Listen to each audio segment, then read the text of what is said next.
¿En qué momento dijiste, no me pagan lo suficiente para esto y renunciaste? Trabajé en una gran empresa de alquiler de autos en el aeropuerto de Phoenix como gerente, y la dirección no me quería para nada. Siempre señalaba el fraude que hacían los agentes y los llamaba a cuentas por no solucionarlo.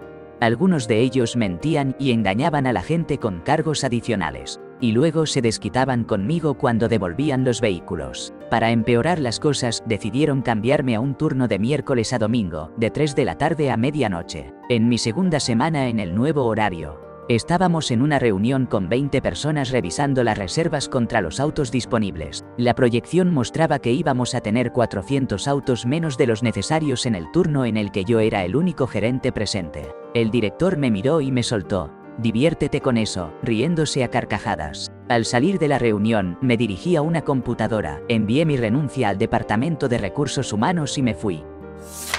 Estaba trabajando en una especie de tienda de dólares mientras estudiaba. El salario era extremadamente bajo, pero en ese entonces no había muchas oportunidades para ganar un poco de dinero extra. Mis clientes favoritos eran aquellos que parecían económicamente bien situados por su forma de vestir, el maquillaje, el peinado y su actitud, pero que eran tan tacaños que compraban lo más barato de la tienda de vez en cuando. Luego, hacían un escándalo, pedían reembolsos y requerían mucho de nuestro tiempo. Como era de esperarse, esta cadena de tiendas siempre estaba crónicamente falta de personal. A menudo, un solo empleado tenía que hacerse cargo de todo, lo que significaba estar en 5 lugares a la vez. Un día, mientras yo estaba a cargo de la tienda solo, se me acercó una mujer, bastante desesperada, pidiéndome si su hija de 3 años podía usar el baño de empleados. No había baños para clientes y no había ningún baño público cerca. La niña estaba al borde de hacerse pipí, así que sentí compasión y la llevé a nuestros baños. Como esta área era sensible y no estaba abierta al público, me quedé con ellas durante los 2 minutos que duró todo. Cuando salimos de esa parte y regresamos a la zona pública de la tienda, me abordó una de esas mujeres privilegiadas. Se puso a gritar porque estaba interesada en un producto de €1, pero necesitaba un servicio al cliente extenso para poder decidir si lo compraba y no podía encontrar a ningún empleado. Me disculpé y le expliqué con calma que estaba sola en la tienda, que tenía que manejar la caja en la parte del frente, recibir las entregas que llegaban al fondo, reabastecer los productos y un par de cosas más. Y que acabábamos de tener una emergencia en el baño con una niña pequeña. Uno podría esperar algo de comprensión o empatía, pero esta mujer no estaba dispuesta a escucharme. Comenzó a darme una reprimenda en voz alta por tener la osadía de dejar que una niña de 3 años usara el único baño en kilómetros a la redonda. En ese momento, no pude evitar reírme. Era todo tan absurdo, desde este trabajo explotador con un salario miserable, hasta esta mujer adinerada exigiendo un servicio al cliente de alta gama en una tienda que vendía cosas baratas, y la falta total de empatía por parte de un adulto hacia una niña de 3 años, era todo tan ridículo. No podía dejar de pensar, no me pagan lo suficiente por esto.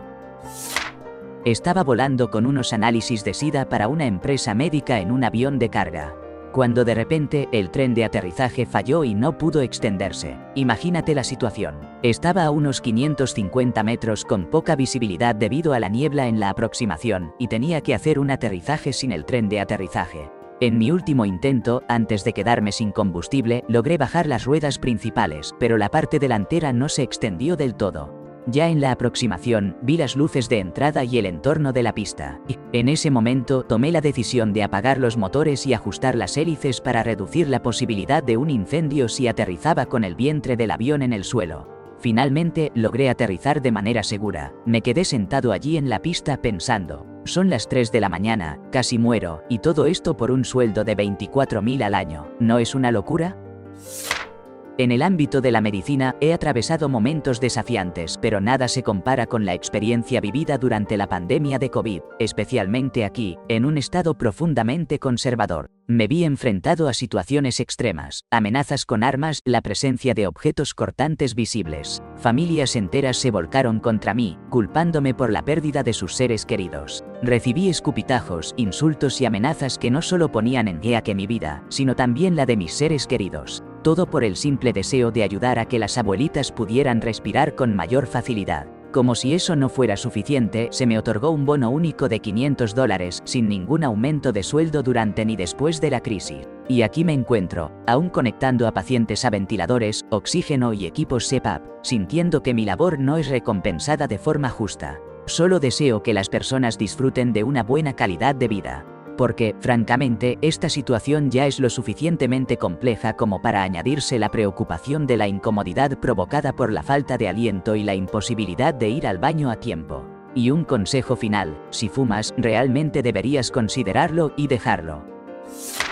No teníamos horas extras pagadas y estábamos involucrados en un proyecto enorme que se vendió con un presupuesto increíblemente bajo. Eso significaba que prácticamente teníamos que reducir a la mitad nuestra velocidad de producción, solo para poder atraer al cliente. A lo largo de ese proceso, fuimos notificando a la alta dirección que no estábamos cumpliendo con el plazo. Les preguntamos si querían que empezáramos a hacer 1 o 2 horas extras al día para recuperar algo de tiempo. Básicamente, teníamos una semana extra de vacaciones pagadas para compensar las horas extras regulares. Ellos nos dijeron: no deberías tener que hacer eso, así que no lo hicimos. Eso fue aproximadamente 3 meses antes de la fecha límite, 2 semanas antes de la fecha de entrega. Convocan a una reunión de todo el personal y comienzan diciendo: sabemos que han trabajado duro y que dan lo mejor de sí, pero también sabemos que pueden hacer un poco más. Luego nos piden que trabajemos de 4 a 5 horas extras por día.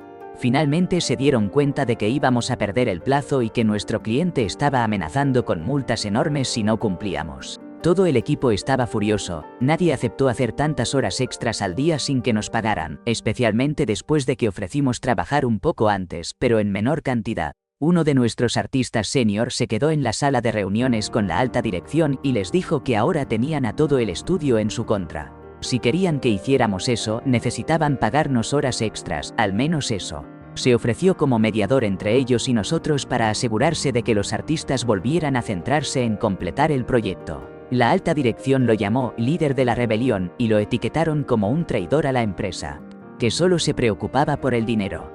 Pasaron unos días antes de que aceptaran pagarnos, y yo terminé haciendo 75 horas extras en esas 2 semanas. El resto del equipo hizo números similares. Algunos compañeros de trabajo se quedaron a dormir en mi casa porque estaba más cerca del trabajo y básicamente estuvimos trabajando sin parar. Logramos entregar el proyecto a tiempo, pero, sinceramente, no valió la pena en absoluto. Lo que nos pagaron fue mínimo comparado con el esfuerzo que pusimos. Y al final, a la empresa nunca le importó ninguno de nosotros. Nunca más haré algo así, ni siquiera si me ofrecen pagarme. Trabajaba de asistente de gerente en una gran tienda de retail y, un día, decidí entregar mi carta de renuncia con 2 semanas de anticipación. Pero cuando se lo dije a la gerente, ella se desató.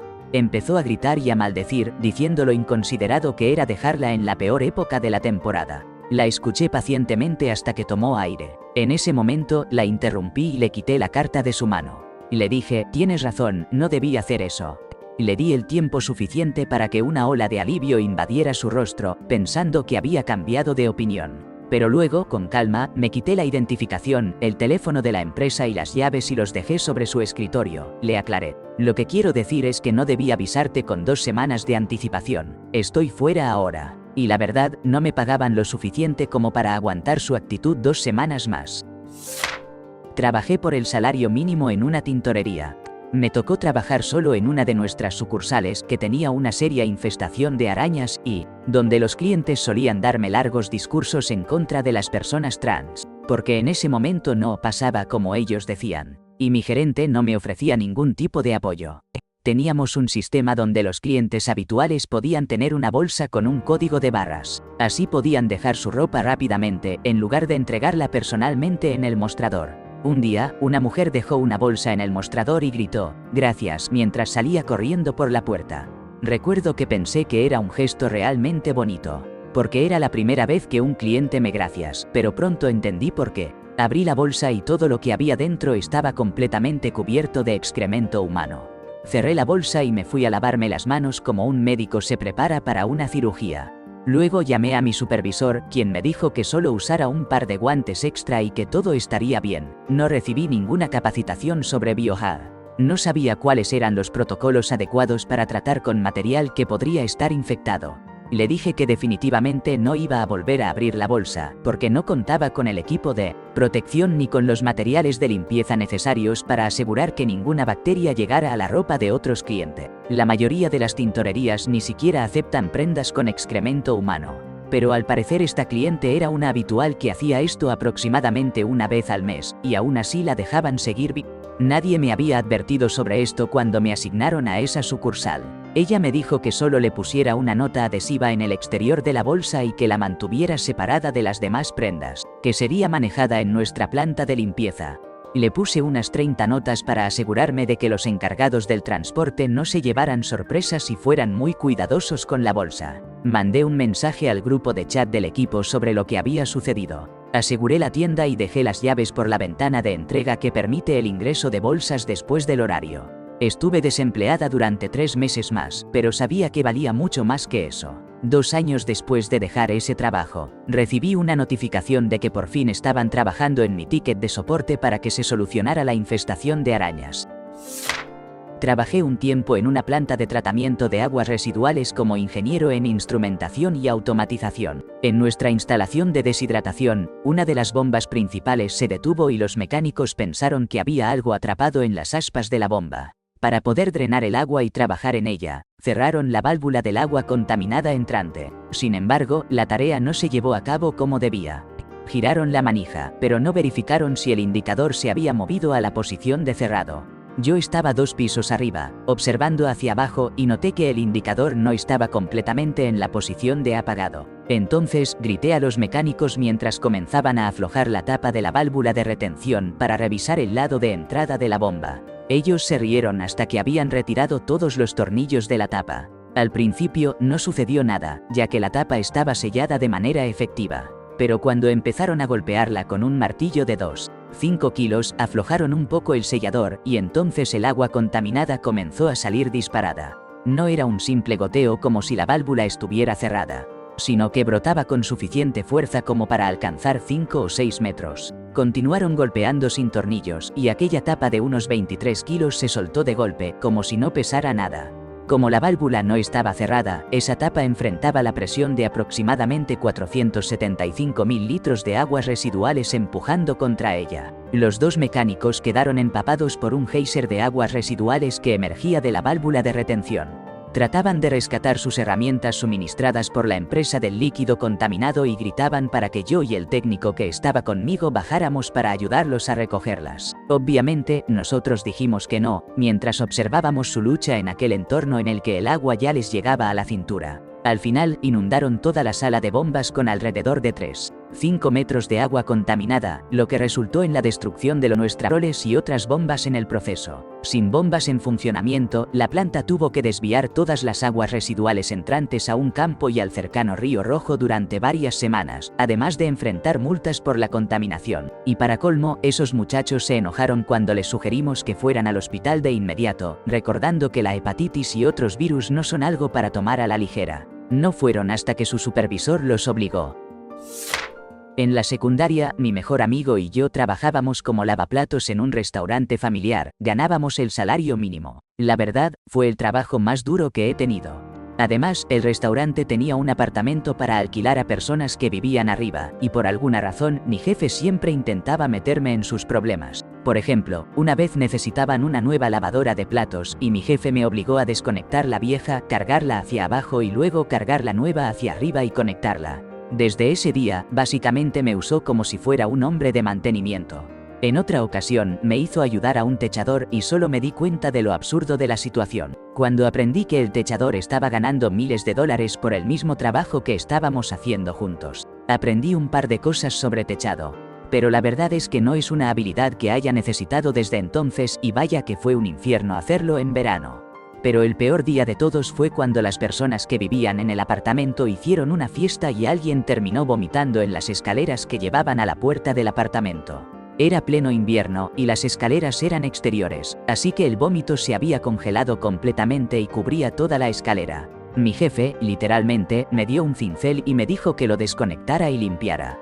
Un vómito de fiesta del día anterior y bastante, desde la cima hasta la base, por un salario mínimo, le dije a mi jefe, de ninguna manera. Él me amenazó con despedirme, y yo le respondí que estaba dispuesto a renunciar. Al final, cedió y me ofreció $100 y simplemente aceptaba hacerlo esta vez. Terminé haciéndolo, pero solo porque sabía que me iba a renunciar pronto y quería ahorrar algo de dinero. Trabajando en una guardería, con un título universitario, ganaba apenas un poco más que el salario mínimo. Durante la pandemia, el cobertizo de juguetes en el patio de juegos se convirtió en un refugio para unos adictos. Había desechos humanos, basura y jeringas por todas partes. La dirección esperaba que nosotros lo limpiáramos. Nosotros dijimos ni hablar, y tuvieron que contratar a un equipo especial para limpieza de Biohazard que se encargara de eso. Y ahí tienen una de las razones por las que ya no trabajo en el cuidado infantil. Estaba trabajando en un supermercado en California en 2015. La mayoría de los días transcurrían de manera habitual.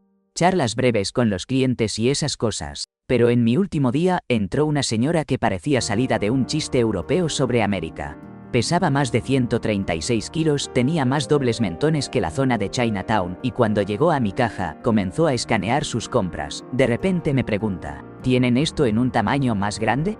Señalando a un enorme tacho de helado. Yo miro el tacho y le respondo, lo siento señora, no tenemos eso en tamaños más grandes. En ese momento se enojó tanto que podrías imaginarla como un personaje de Rápidos y Furiosos, pero sin la velocidad, por supuesto. Empezó a alzar la voz y a gritarme, no puedes esperar que ese pequeño tacho de helado satisfaga a nadie. Intenté calmarla mientras algunos clientes a nuestro alrededor comenzaban a prestar atención. Justo entonces, mi gerente escuchó el escándalo y se acercó para evaluar la situación. La señora, que parecía una combinación de gorila, comenzó a acusarme de agredirla verbalmente y de ser misógino. Mi gerente me miró con incredulidad, así que le expliqué lo que realmente había pasado. Puedes revisar las cámaras de seguridad, le dije, señalando a la cámara que estaba justo encima de mi cabeza. En ese instante, la mujer comenzó a tomar golosinas de las estanterías y a lanzármelas. Yo trataba de protegerme mientras mi gerente daba un paso atrás. Luego, ella alcanzó su bolso, sacó una botella de refresco de 2 litros, la abrió y la derramó por todo el suelo. Para colmo, decidió echarse el refresco por encima y, deliberadamente, se dejó caer al suelo. Casi me ahogué de la risa al presenciar su caída. Entonces, empezó a gritar que yo la había agredido y que me iba a demandar. En ese momento, quité mi chaleco y le dije, renuncio, antes de arrojarlo al suelo y salir de la tienda. Antes trabajaba en la sección de electrónica de un Walmart. Un día, un cliente realmente enojado entró gritando a todo pulmón porque alguien le había vendido una cámara digital que no tenía una función que él pensaba que sí debería tener. Lo dejé gritar todo lo que quiso. Y cuando terminó, intenté mantener la calma, a pesar de que ya estaba saturado de la situación. Le dije que iba a buscar a un gerente para que él pudiera desahogarse con alguien más. Y así lo hice, pensé que eso era todo. Al día siguiente, el mismo cliente volvió y me encontró. Me entregó una tarjeta de regalo y se disculpó por su comportamiento de la vez anterior. Me quedé asombrado porque los clientes no suelen hacer cosas agradables como esa. Pero le agradecí de verdad, y me di el gusto de disfrutar un almuerzo gratis. Así que, a veces las cosas terminan saliendo bien. En 2003 trabajaba como asistente personal de un agente hipotecario muy exitoso. Me pagaban $6.50 la hora por hacer la mayor parte de su trabajo bajo su supervisión. Él, en cambio, ganaba alrededor de $45.000 al mes. Se suponía que mi trabajo era manejar la papelería.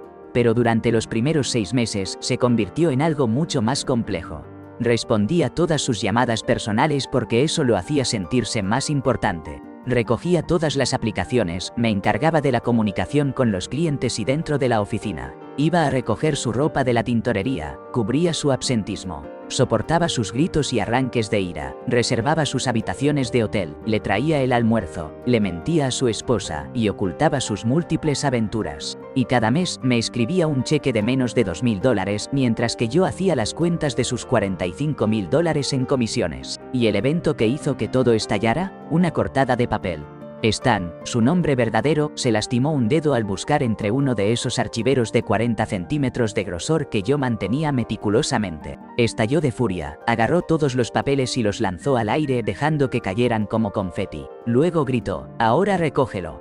Yo le respondí que iba a almorzar y que, si cuando regresara no estaba todo en su lugar, renunciaba. Caminé por el pasillo hasta la oficina del dueño y le dije que sabía que iba a contratar más agentes el próximo mes y que yo estaba aplicando. Regresé de mi almuerzo y Stan había recogido todo, pero seguía siendo un verdadero idiota. Unos meses más tarde, ya era su compañero de trabajo. Cuando tenía 14 años trabajé en un parque de diversiones techado, y la verdad es que me pagaban menos del salario mínimo. Aquí, los menores de edad no tienen que cobrar el mínimo, así que a mí me daban 6 euros la hora, cuando el mínimo estaba en 8,5. Mi trabajo principal era lavar platos, pero de vez en cuando hacía otras cosas como atender la caja, contestar llamadas, supervisar trampolines. Menos cocinar, porque eso le correspondía a los adultos por cuestiones de seguro. Teníamos unos laberintos de escalada súper divertidos, llenos de túneles, obstáculos, piscinas de pelotas, trampolines y diferentes toboganes. Un día, un hombre se acercó a mí y a una compañera en la caja, y nos dijo que su hijo se sentía mal y había tenido un pequeño accidente en el laberinto. Le preguntamos dónde exactamente, y el papá nos soltó en la parte roja, que era un segmento de 12 metros de largo y 4 metros de alto. Así que comenzó la búsqueda del pequeño accidente. Pero pronto nos dimos cuenta de que el accidente no era tan pequeño cuando el olor llegó a nuestras narices desde unos 30 metros. El niño había vomitado de forma explosiva en la piscina de pelotas y además, en la colchoneta de al lado, donde aparentemente un par de niños habían resbalado, esparciendo el vómito por todo el laberinto, deslizando y llenándolo de ese aroma tan especial. Y lo peor del asunto es que ese olor provoca, bueno, ya te imaginas, antes de que pudiéramos cerrar el laberinto. Unos cuantos niños ya habían decidido también vaciar sus estómagos, era un desastre. Huellas de vómito por toda la alfombra del parque, con niños cubiertos de vómito corriendo de aquí para allá, esparciendo el hedor a más niños que sin duda no tardaron en contribuir a la situación. Tardamos alrededor de 1 hora en que todos se fueran del lugar, mientras que muchos padres usaban el pequeño parque acuático exterior para ducharlos con su ropa puesta antes de llevarlos a casa. Ese día encendieron el parque acuático a propósito, porque aunque el clima no estaba helado, sí estaba a unos 15 grados Celsius, y el agua no se calentaba. Cuando finalmente dimos casi toda nuestra provisión de bolsas de basura con agujeros cortados para que los niños pudieran meter la cabeza y los brazos y así los padres no ensuciaran sus coches, y todo el mundo ya se había ido. La jefa se acercó a nosotros, yo y 4 compañeros, de los cuales 3 éramos menores y 2 teníamos 18, y nos dijo que tenía que hacer algunas llamadas, y que podíamos empezar a vaciar la piscina de pelotas. Cuando todos dijimos que no, nos ofreció a cada uno una compensación de 10 euros por el trabajo. Nos negamos de nuevo, y entonces nos amenazó con despedirnos porque todos seguíamos trabajando y teníamos 4 horas más de turno. Le deseamos suerte para encontrar nuevos empleados. Ese olor todavía lo llevo grabado en mis pesadillas. Y sí, me da risa, pero era horrible. El dueño de la empresa me pidió que le dijera a un empleado mío que se fuera a casa, que se mirara al espejo y reflexionara sobre su color de piel, resignándose a la idea de que no tendría oportunidades sin el respaldo de la compañía, ya que, según él, nadie más lo contrataría. Por supuesto, me negué a hacerlo. Podría relatar innumerables situaciones como esta. A pesar de todo, permanecí ahí mucho más tiempo del que debí, soportando situaciones de abuso que eran difíciles de soportar. Sin embargo, no fui ajena a la realidad que vivía y traté de hacer lo mejor por los empleados a mi cargo. Era complicado, y cuando decidieron rebajarme el sueldo en $14, entendí que estaba pagando el precio de mi tolerancia. En ese momento, supe que ya no podía quedarme más. A veces me cuesta aceptar que pensé que podría retirarme de allí. Ahora, solo anhelo que la empresa enfrente dificultades severas y no logre recuperarse. Esta experiencia me hizo reflexionar sobre la necesidad de hacer una pausa en mi labor de entrenar, enseñar y supervisar a otros. Trabajé en un kiosco de temporada en el centro comercial.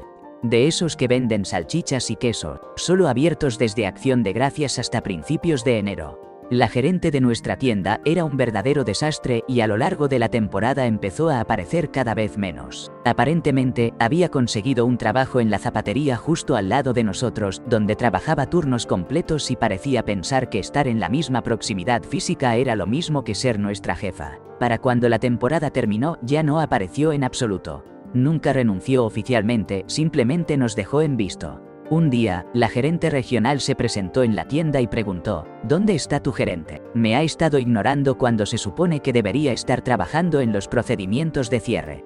Mi compañero y yo le contamos que la gerente de la tienda también había desaparecido. La gerente regional respondía: trataré de ponerme en contacto con ella. Ustedes tienen que empezar a familiarizarse con el trabajo de fin de temporada. y me pasa un manual más grueso que una guía telefónica. Yo le digo, esto dice gerente en la portada, eso significa que me pagarán más. La gerente regional me mira y dice, ¿qué tipo de pregunta es esa? No tengo tiempo para tonterías ahora, y le entrega el manual a mi compañero, como Op es demasiado bueno para trabajar en esto, tú tendrás que encargarte. Mi compañero, con una sonrisa, pregunta, ¿eso me convierte en el gerente ahora? La gerente regional estalló de ira, ya que ambos nos negamos a hacer el trabajo extra. Después de cloquear, envié un correo diciendo que renunciaba. Mi compañero reportó a la gerente regional a la corporación y ellos decidieron cerrar nuestra tienda 2 semanas antes de lo previsto. No volvió a abrir la siguiente temporada. Una vez, mientras trabajaba en una tienda de ropa y calzado deportivo, vi a un joven que salió corriendo con un par de zapatos que había solicitado probarse. En un impulso, decidí perseguirlo. Pero justo cuando estaba a punto de cruzar la puerta hacia la calle, mis ojos se detuvieron en la placa que colgaba en la entrada, dedicada a la memoria del último que se aventuró a seguir a un ladrón fuera de la tienda. Al parecer, 5 años antes de que yo llegara, un gerente de la tienda había ido tras un hombre sin hogar que había sustraído una sudadera y terminó siendo víctima de un ataque brutal. La cicatriz de aquel incidente aún resonaba en el ambiente, dejando huella en la historia del lugar. No puedo evitar pensar que a veces, lo que parece un simple robo puede desencadenar consecuencias trágicas. Estábamos haciendo trabajo de telecomunicaciones, instalando antenas en torres y techos. Un día, nos asignaron un trabajo en un edificio de oficinas que estaba justo al lado de un edificio de ATIP. La plataforma de antenas en el edificio de ATIP estaba arriba de una especie de silo de concreto de unos 18 metros con una estructura de acero arriba. Había una puerta al fondo y una escalera que subía directamente. Al abrir la puerta, la escena era repugnante. Había entre 60 y 90 centímetros de excremento de paloma, plumas, material de nido, y hasta huevos rotos y muertos. Les juro que en ese momento pensé, de ninguna manera. Pero mi compañero, a pesar del desastre, logró cruzar el área, que de alguna manera parecía bastante sólida, y llegó a la escalera. Sin embargo, al mirar más de cerca, se dio cuenta de que cada peldaño tenía una capa uniforme de unos 5 centímetros de excremento. Obviamente, decidimos que esto no era lo nuestro. Nos marchamos y le contamos a nuestro contacto sobre el peligro biológico que representaba eso. Empezó a quejarse un poco, así que decidimos enviarle una foto para que viera la magnitud del problema. Al final, se dio cuenta de que no valía la pena y canceló el pedido.